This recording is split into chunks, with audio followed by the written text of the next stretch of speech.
নমস্কার, আমি রাকেশ শাস্ত্রী। জ্যোতিষ চেম্বারে আপনাদের সবাইকে স্বাগত জানাই।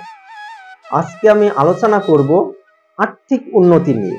আমার যে সমস্ত জাতক জাতিকারা ক্রমাগত আর্থিক সমস্যার সম্মুখীন হচ্ছেন তাদের উদ্দেশ্যে আমি এই টোটকা বা উপায়টি তাদের উদ্দেশ্যে বলতে চাই।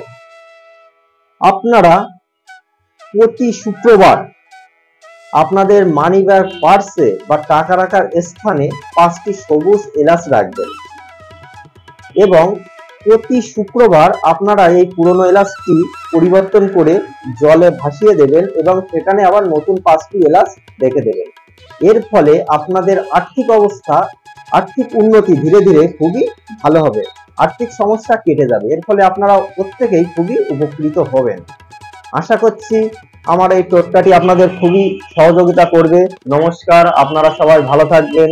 আমাদের এই জ্যোতিষ চেম্বারে আপনাদের সবাইকে স্বাগত জানাই।